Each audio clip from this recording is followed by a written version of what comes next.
We're going to go ahead and welcome and kick off the webinar today. Thank you all for joining us. We are absolutely thrilled that the American Beekeeping Federation is hosting this important, timely dialogue and conversation about solar farm apiaries and the opportunities for bees as well as for beekeepers. So all of our gratitude is deeply with the American Beekeeping Federation for all of their good work nationwide. If you're not yet a member of ABF, I strongly encourage you to become a member and support this important nationwide organization that works on behalf of honeybees and beekeepers throughout the country. So I'm Rob Davis, one of our panelists for today. It's my pleasure to welcome Lexi Hain of the American Solar Grazing Association, Jonathan Brown of Pace University, Stacy Peterson of the National Center for Appropriate Technology, and Kelly Rourke of Pollinator Partnership, as well as our guests, Dustin Vaness of Bear Honey and John Jacob of Old Soul Apiaries. So the topic for today is solar farms and solar farm apiaries. And what's exciting about this is the opportunity that was introduced to the world in the UK and other places throughout the country, throughout the globe, for the design of solar farms that can, not be just about the electrons, but also provide additional benefits for the communities in which they reside. And so Lexi and I of ASGA will provide a little bit more context for this transition, because more and more of the global energy supply is coming from projects like this one, as well as like these here in the United States and also in the UK. So what I think we all know during National Pollinator Week is that pollinators are critically important. And this really important study from Rutgers University showed that today there's apples and blueberries and a wide variety of crops that are not meeting their maximum yield because of a lack of insect pollination. And certainly humans are not particularly well suited to go around with paintbrushes and do pollination, but we are suited to public policy and to development projects and to providing habitat for the pollinators that we need for our crops. So the scientists as well guide us and tell us that every opportunity we have to create quality pollinator habitat is one we should take. It's not just about the monarchs and wildlife, but also it's about the critical necessity of pollinators and the urgent work that they do nationwide. And so this work is guided in great part and with great credit to Dr. Karen Oberhauser, a monarch scientist, and the incredible Marla Spivak, a MacArthur Genius Award winner, whose TED Talk I'm sure you're all familiar with for this crowd. Then an additional set of energy scientists are studying this idea of co-location of agriculture and energy.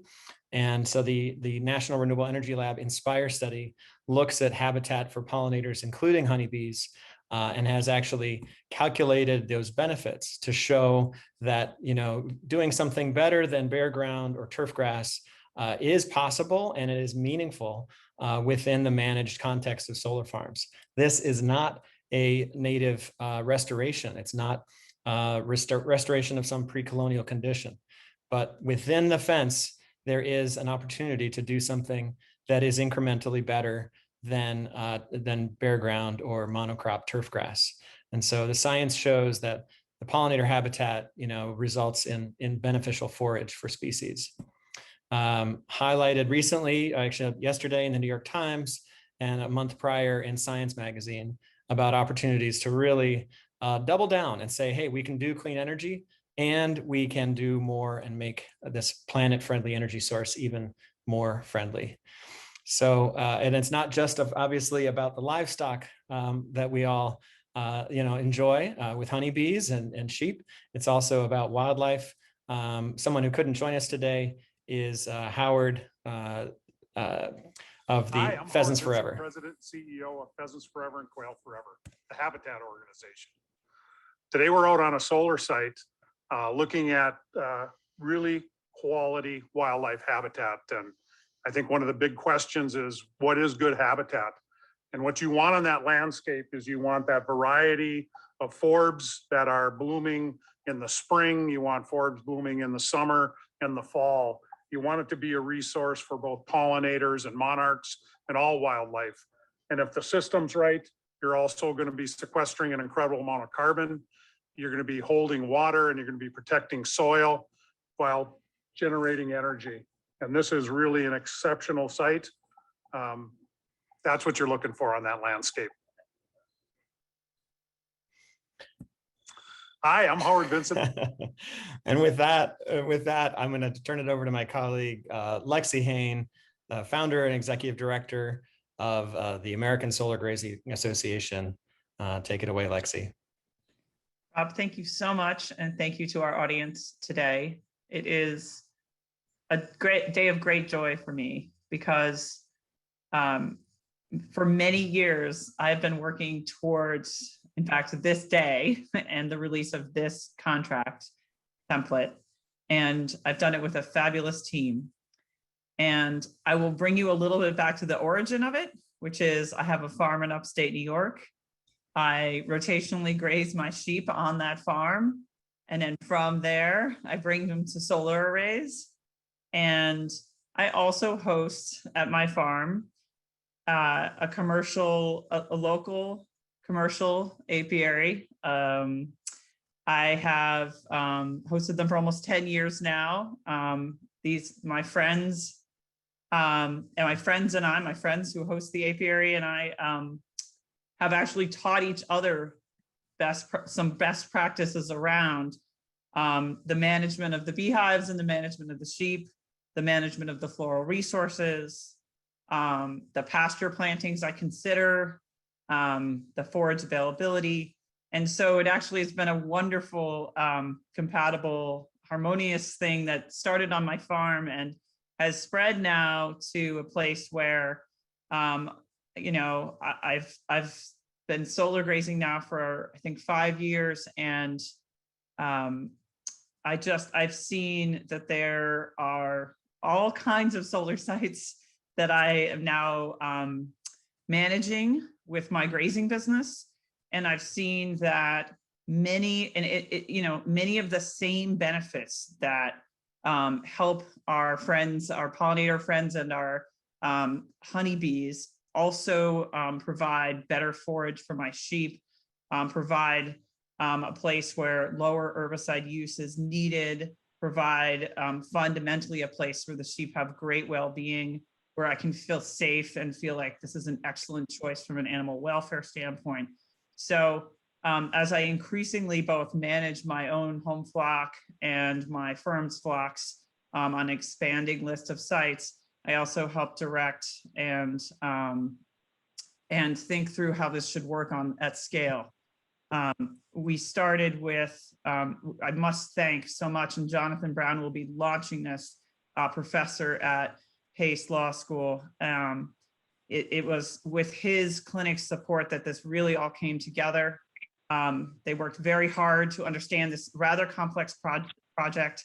And I think you will all find that this is going to be a living document that we can all return to and improve upon. And I look forward to being here in some number of years where we say, well, here are the 6 versions we now use of this contract template. So with that said, I just want to say, I look forward to seeing how this is used out in the world, and I raise my glass of mead to you all.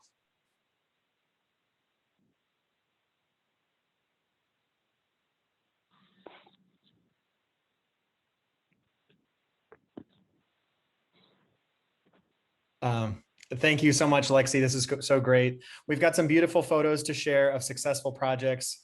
And we just want to impart to folks in the beekeeping community that this isn't just, a razzle-dazzle greenwashing, that there is, meaningful benefits that these projects can be designed with, that can be implemented. And so, you can ask questions and visit solar projects that look, like any of these, and actually show up and testify in support of welcoming projects to your communities that provide these additional benefits. And that, kind of community level additional support is absolutely what's urgently needed. I know that, that it's the climate is increasingly variable in more and more different places. And so we need to make sure that we're taking proactive action to use more clean energy, to transition away from carbon emitting, pollution emitting energy forms, and really take hold of this new technology that can, again, provide these additional benefits. It's my pleasure now to introduce our guests, Dustin Vanass and John Jacob. Dustin was with Bear Honey based out of Minnesota. And John is with Old Soul Apiaries based out of Oregon, and is also the president of the Southern Oregon Beekeepers Association. John, maybe I'll pass it to you first, and then Dustin. Oh, you're muted still, John. Not to split hairs, but it's actually the Oregon State Beekeepers Association. Oh, pardon. That's fantastic. Which is the umbrella group. But anyways, yeah, I got involved with the agrivoltaics movement maybe 4 or 5 years ago for the benefit of pollinators, and also just to help gain general community acceptance for these solar projects. We've always negotiated our own contracts and spent innumerable dollars on attorney's fees and what have you. And so it's really nice to see a resource like this that people can use. I mean, some of these commitments are very big. I mean, all the arrangements I have are in the 30-year range. So you want to make sure you get it right from the beginning and make sure that both parties have their rights and responsibilities clearly delineated, so there's you don't get stuck in a bad situation for a long time.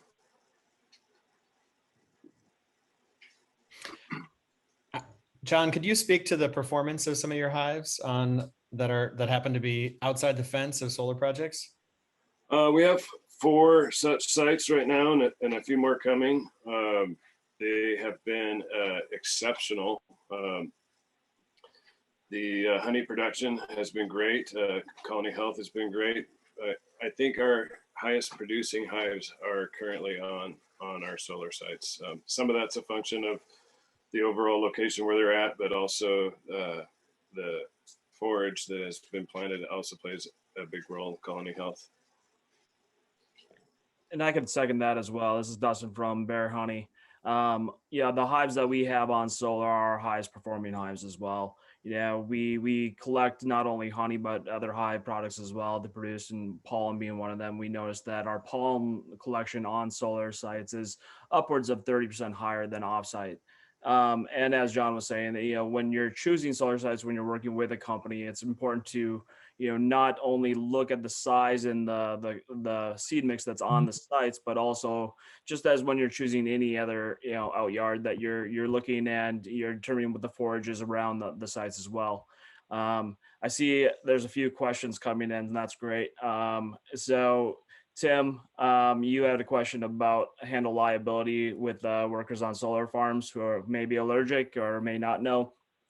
So in the contract that you'll be privy to, and that will be shared with you, we do recommend that there is a liability delineation between who's liable for what on the site. Most of the places that we have hives on are outside the fence of the site. And we do carry liability insurance that names the site as well. What else? You had some other questions about who do you approach getting access to these farms, and do they have problems with the lay people, non-electric educated folks running around their power plants? Simple answer to that is we work outside the fence. We always recommend, and that's a best practice, that you locate apiaries outside the fence. So outside the fence in this jargon, meaning that it's inside the fence is where the panels are located, but most of these sites have land that is owned or leased by the solar developer that is outside the fence. And we place hives outside the fence, so we don't have people running around underneath the panels that would destroy those panels. just a few things that I added there. So, John and I could probably riff on several things here that, that we find beneficial for being on these sites. As we both said, these sites are where our best hives are located every year consistently. When we're looking at a site for placement, some of the things to consider and look at are the ease of working with the company. The companies are all different. There's the companies of every size that are different to work with. Some are large bureaucratic organizations that you have to work through several different layers to get an answer. And some are where you'll be on the call with the owner of the site. And so when you're choosing sites to be on, oftentimes these sites will have the owner of the site or the developer, the operator of the site on a sign at the entrance to these sites. So if you see a site going up in your neighborhood or in your county, you can always find who owns that site and who operates that site and be able to contact someone at that organization if you're interested in hosting hives. This is gaining more and more traction. So, when we start talking to people, we find that they already know that this is happening. And, if they are a pollinator friendly site, they're actively looking for beekeepers to work with. But these are also organizations that are in a disparate industry than we are. And so they don't know who to talk to. And so, making that first step and reaching out to them is often, what will need to be done in order to gain placement on these sites. When you're looking at these sites, ease of equipment access, obviously, we're pulling trailers, we're pulling trucks, we have hives. So we need, enough right away space outside the fence in order to be able to place hives that aren't going to be right up next to, a field of soybeans or corn in our neck of the woods. So we're always looking for, sites that are tucked away, that maybe not on a, an interstate or highly visible, but that have places where we can tuck our bees into. John, on the sites that you're on, what do they kind of look like? Very similar. We're always located on the periphery. And another thing that I always make sure is clear in our agreements is that we have access to those bees 24/7 anytime we need to. I mean, these are livestock, and things can happen where you might have to do emergency bee care or relocate them or anything like that. So it's really important to have clear access for your trucks and trailers and to be able to go there at any time. So that's part of the reason why working outside the fence perimeter works well for us too. It's also something I've found as to why solar isn't necessarily a good fit with the hobbyist beekeeper. So, the solar company they're investing, tens of millions of dollars in that asset. And, they want to have somebody that they have their phone number and they can be available on a moment's notice, who treats this like a business.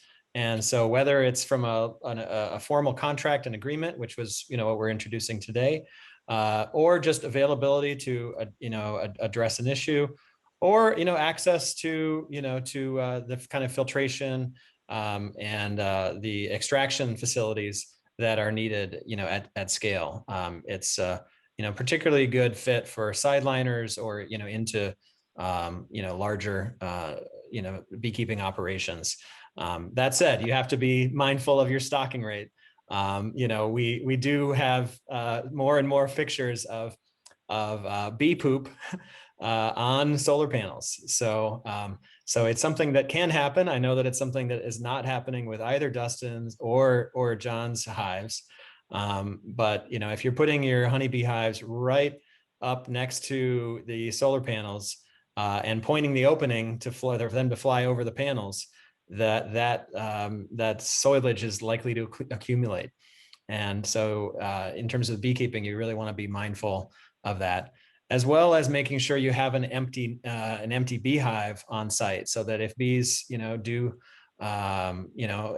swarm, if another queen does emerge, that they have a natural place to go rather than a solar inverter box.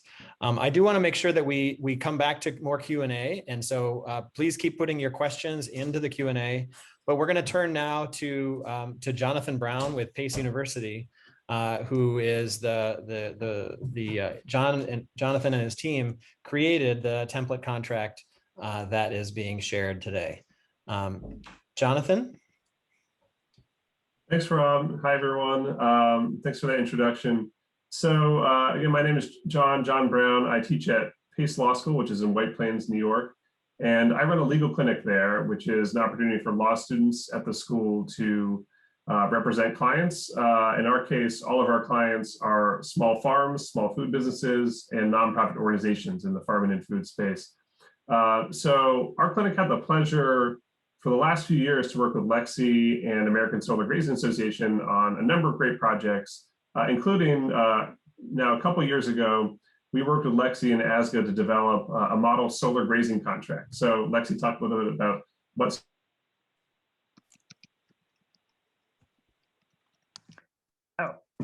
just that was the foundation for bridging that gap between what are often small or mid-sized farms or grazing businesses and the solar asset owners who often have legal teams, who have insurance requirements, who have an expectation that their partners will want to use a contractual agreement.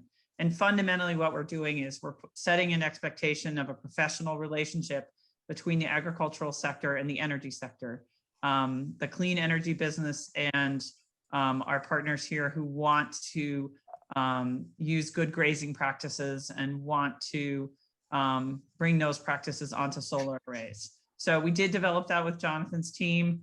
Recently, you'll be glad to know, I was handed a copy of our own contract for my grazing business. It was modified. It was that living document, but I was thinking, this looks oddly familiar. So it is out there. It's being used by corporations, and I am thrilled because it's helping solar grazing take off. And this seemed to be, I'll just pass it back to John and say, this seemed to be something that when we dug around a little, the beekeepers that the professional beekeepers we spoke with seemed to like, let's frame this discourse. So thank you. Hi, I'm not sure what happened. I'm not sure exactly where I left off. I got momentarily disconnected, but I just shared in the chat a link to the solar grazing contract model we developed with ASGA. So, and what our students have worked on in the last year is developing a model contract for solar beekeeping. That was really made possible working with great stakeholders and working with Lexi, working with Rob, and in particular with Dustin and John, as well as other beekeepers and experts in the area, and really would not have been able to do this without working with Dustin and John and understanding their business arrangements, how they think about these relationships with solar developers. Oh, someone just said can't see the chat. I will try sending that again.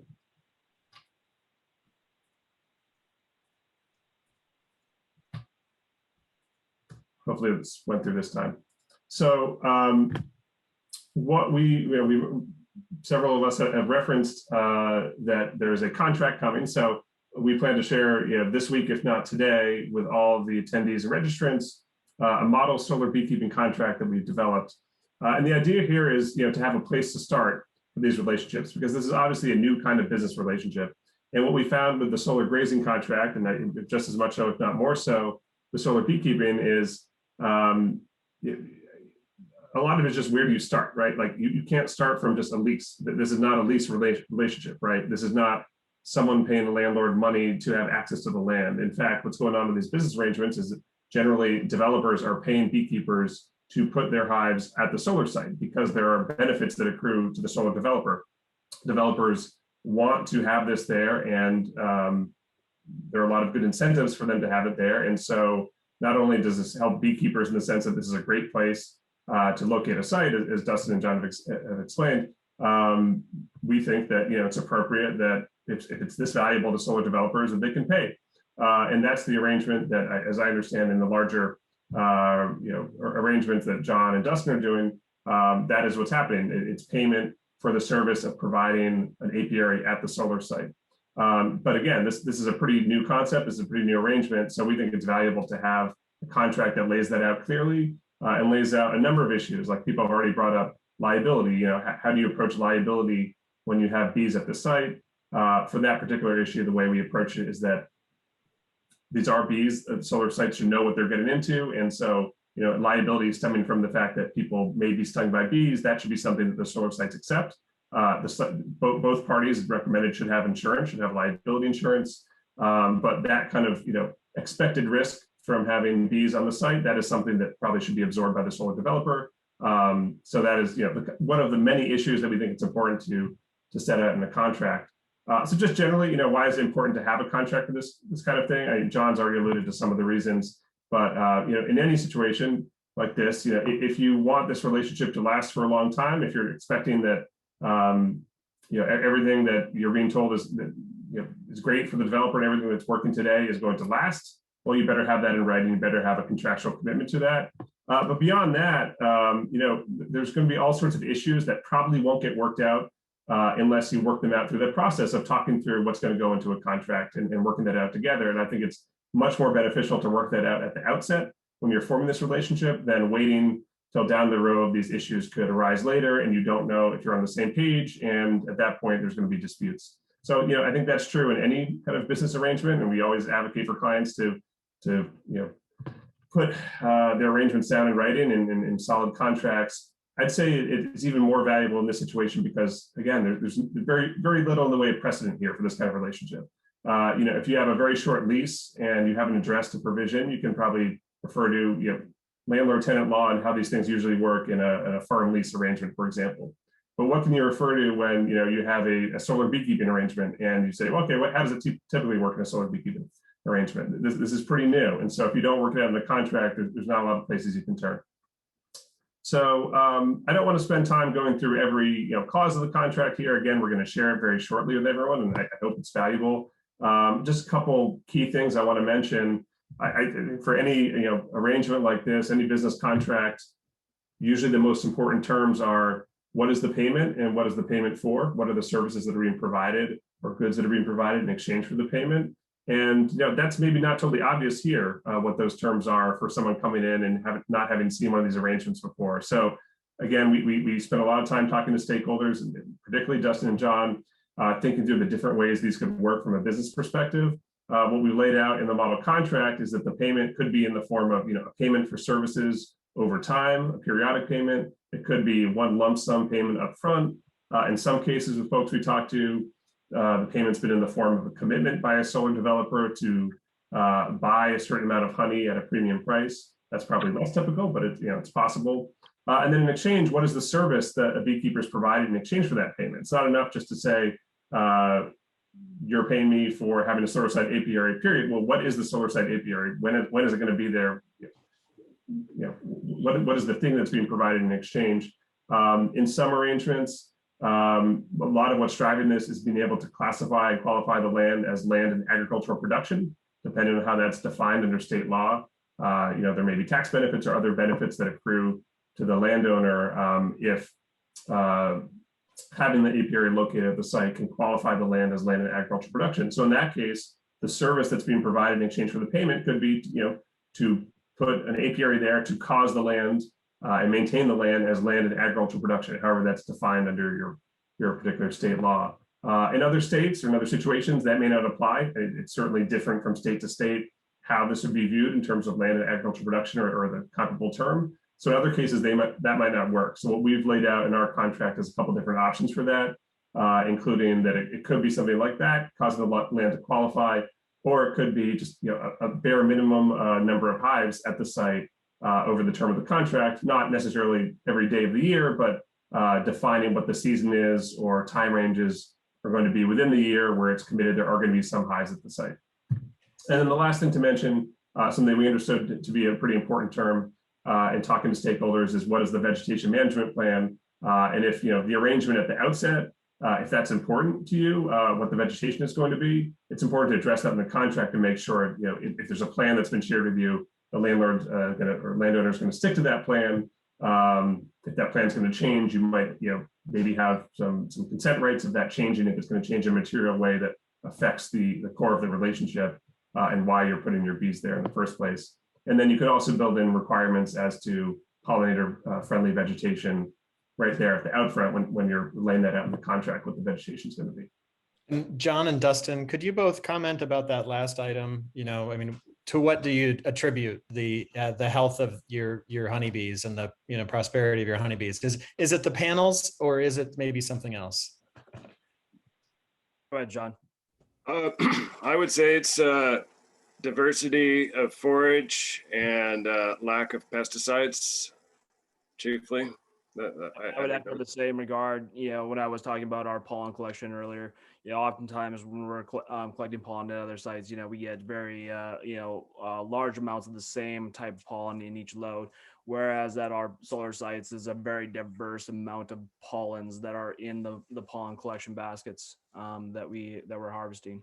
And so there's definitely a large diversity, and it's throughout the entire season. So there's always that pollen availability, which keeps our hives growing. And that's definitely. And then our site selection also, we're often choosing sites that have ample forage for honey as well around them. Anything else to add, John? I know certainly there are a lot of kind of bare ground or turf grass solar projects in Oregon. I don't believe you have bees on any of them, but anything else to add there?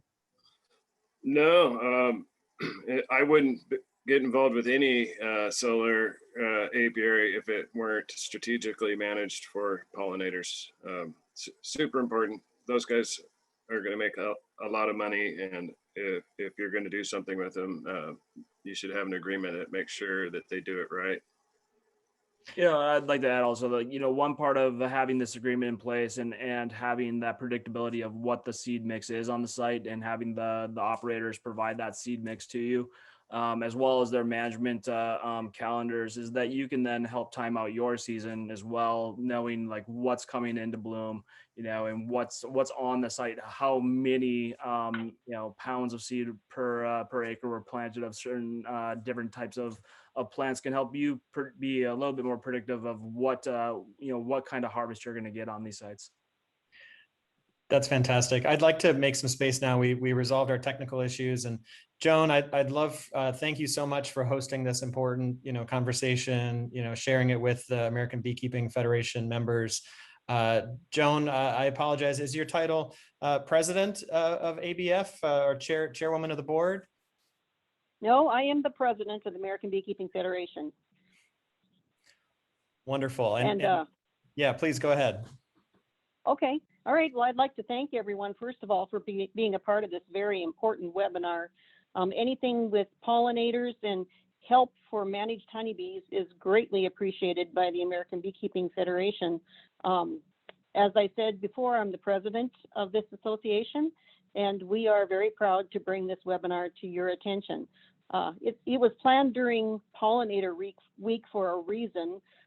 It was a good way to recognize and promote our pollinator health and the importance of it. And I'd like to thank you all, to all the ABF members that are in attendance today, for your support, and also welcome all the non-members. And if you're interested in becoming a member of this great organization, you can reach out to a member in your area that is an ABF member, or else go to abfnet.org for more information on how to become a part of our ABF family. It's just been a wonderful presentation, and thank you everyone for all you've done. That's so great. And for the solar developers that are either joining us live or listening to the recording later, I would definitely warmly encourage you to be in touch with ABF when you're designing solar projects that can provide meaningful benefits to beekeepers and honeybees. Definitely do get in touch with the local chapter of ABF to ensure that they know about that particular design attribute of the project. But it's not just ABF and those of us that have been talking so far. I also want to make some space for other really strategic organizations that are here to help beekeepers, as well as solar developers in this kind of new transition to kind of new energy and new agricultural landscapes. It's my pleasure that we have two leaders in this space, Kelly Rourke from Pollinator Partnership, the new executive director, and Stacy Peterson, the energy program lead of the NCAT, the organization, National Agricultural Organization, that's kind of been around since before the organic certification, has been working on sustainable and specialty farms forever. And maybe Stacy, I'll turn to you first to just share some remarks, and then Kelly, you're on deck. Sure, thank you. I wanted to say thank you to all the panelists for all the great work that you're doing. I'm very impressed with all of your work. I'm with the National Center for Appropriate Technology. We're also NCAT. We're a national nonprofit in sustainable energy and sustainable ag. And we're really excited about an upcoming project that might be helpful to folks that's going to be called the Agri-Solar Clearinghouse. And it will be a clearinghouse of information regarding solar grazing, solar apiaries, anything in the agri-solar space. Will be an information clearinghouse and a networking space. And we're also hoping to have a lot of best practices and information like this included in the clearinghouse. So we hope to see you all there, and we hope to continue hearing all these great things that you guys are doing. Thank you. Thank you, Stacy. Kelly? Sure. Hello, everyone, and thanks, Rob. Thanks for having me. I first want to congratulate the contract team on their release of the template, which I'm sure will be very, very useful to many people. So congrats on that. So just want to take a couple minutes to tell you a little bit about Pollinator Partnership. So again, I'm Kelly Rourke. I'm the executive director of Pollinator Partnership. We're a 501c3 nonprofit organization. We're based in San Francisco, California. However, we work on a North American scope on all pollinator issues. So our goal, our mission is to promote pollinator health and their habitat through conservation, education, research, and policy. We have many programs. Pollinator Week is actually one of our key initiatives. We started this 15 years ago, so definitely happy Pollinator Week to everyone. We also have programs like bee-friendly farming, monarch butterfly conservation, and many actually that focus on honeybees in particular.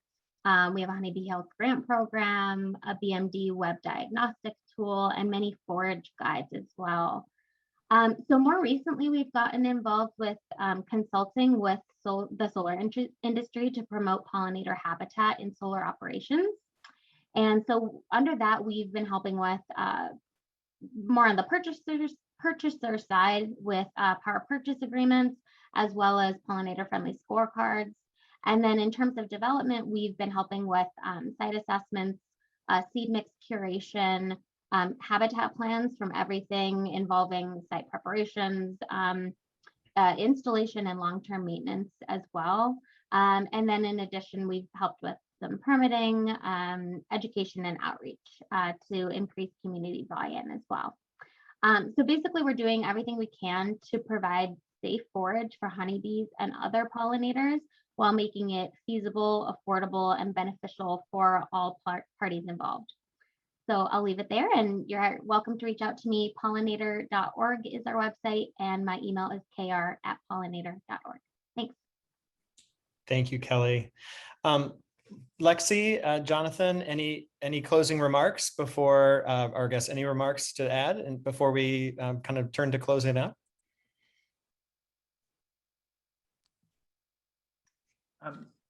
Thank you for doing this. I look forward to seeing these best practices in action.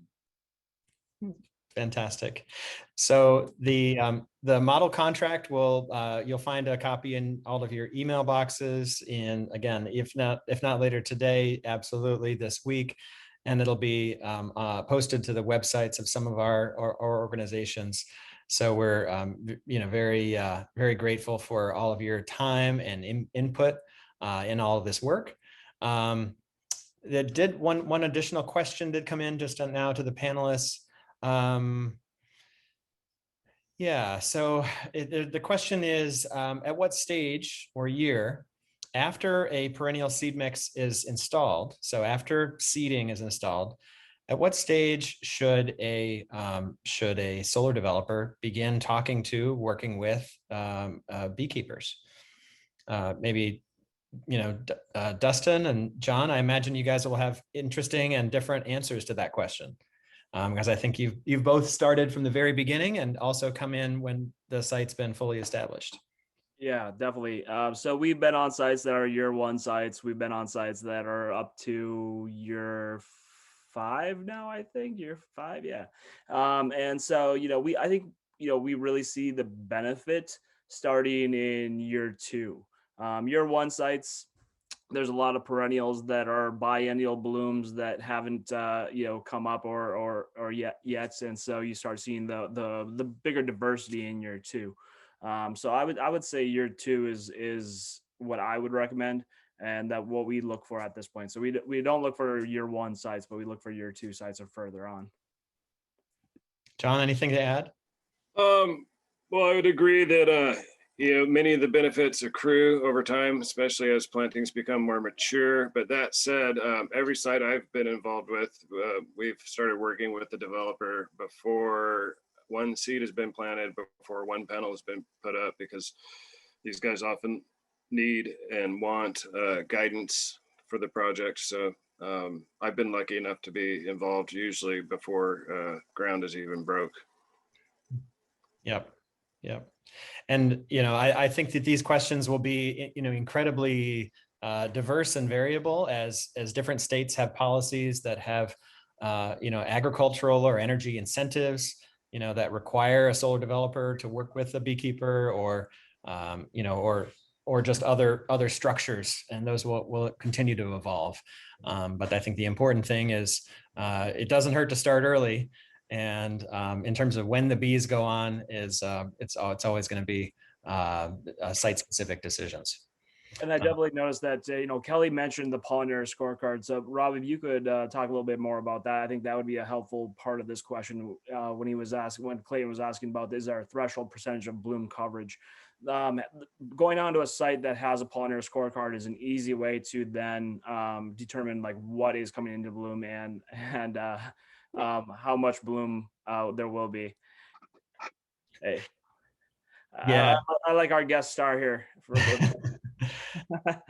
Thanks, Dustin. Yeah, Pollinator Partnership and Fresh Energy and other organizations, a variety of state agencies and universities, I think in about a dozen states or so, have published something called a pollinator-friendly solar scorecard. So if you're a beekeeper and looking at a project, or in dialogue with a solar developer, you don't necessarily have to ask for the seed mix. You can ask for the scorecard, because it is specifically designed to be reasonable and incremental change within the managed context of a solar project. Obviously, you have significant restrictions with regards to the height that the vegetation can be allowed to grow, and there's obviously significant limits with regards to the economics of the project. And so, there are, certain criteria that solar developers have to operate within. And these scorecards are designed to meet those parameters, while also providing that incremental and meaningful amount of forage that is good for managed bees as well as for native bees. I was answered somebody's question in the comment, which was about these sites being good for native bees, a question. And I know, John, one of your projects in Oregon, it was featured in Science Magazine recently, and that study showed that of the 60 different varieties of pollinators that were collected on site over the course of a summer, only 12% were honeybees. And so that to me says this is a safe space for the honeybees, and they're not crowding out the natives, but they weren't subjected to any of the insecticides that they might be subjected to in other landscapes.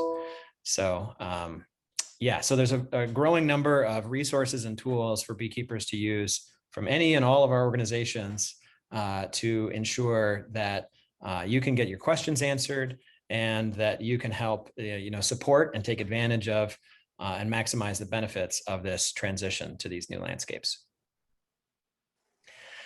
With that, we will close. This is being recorded, so this will be online, and we will make sure that you all get a links and can share it with colleagues and friends. And we're so grateful for your time.